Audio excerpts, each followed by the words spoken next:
Police officers, have you ever pulled over someone famous? It actually happened on my very first solo shift. I had gotten through the hard part of the evening and was counting down the hours when I saw this bright red Ferrari flying down a busy street like it was a racetrack. I clocked it at 25 miles over the limit. I flipped on my lights and pulled it over near a strip mall where people were already starting to stare. The car was ridiculous. Custom detailing, blacked out rims, and the license plate said, "Influencer," in all caps. I got out and walked up to the window, but before I could even say anything, the driver had his phone out and was scrolling on it. He looked like he had stepped right out of some TikTok mansion. Weird pineapple-style hair, bright white turkey teeth, and a designer hoodie that probably cost more than my paycheck. He did not roll the window down at first, just stared at his screen and smirked. When he finally did, I asked for his license and registration like usual. He laughed and said, "Do you know who I am?" I told him I didn't care, but instead of going quiet, he started going on about his 4 million followers on TikTok and how I was about to be part of his awesome content if I let him off. But I didn't listen. I kept it professional because that's what we're trained to do. I explained the violation and asked again for his documents. That is when he switched tactics. He offered me a shout-out, said he could totally help my career if I let him off, but I wasn't letting up.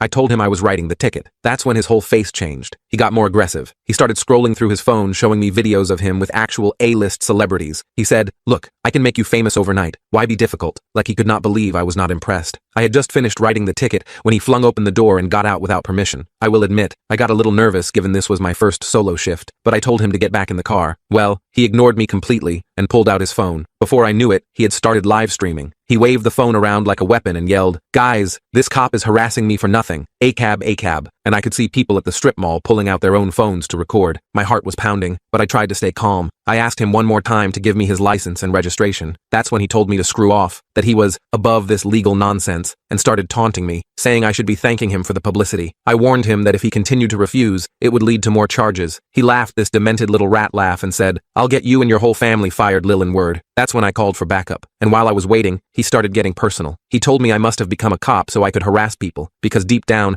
I was a creep who wanted to do that and had to find a way. Many other cops would have likely just arrested him or tackled him by now, but I wanted to avoid violence at all costs. However, that proved impossible when he shoved his phone right up in my face while ranting to his live stream. Then he got close to me. I clutched on my weapon just as a way to warn him, but instead of retreating, he started shouting I was a pig and got even closer. He yelled that I was an ant compared to him and that I wouldn't dare use force. He got even close and actually reached his hand out to push me. That was it. I told him he was under arrest for attempting to assault an officer and failing to comply with lawful orders. He flipped instantly. He started full-on screaming, "Do you know what my lawyers will do to you? My followers are watching this live." I cuffed him while reading him his rights. Backup arrived right as I was walking him to the cruiser. During his entire drive to the station, he kept talking about how once he's free, my career was done, and little did I know, he was not joking.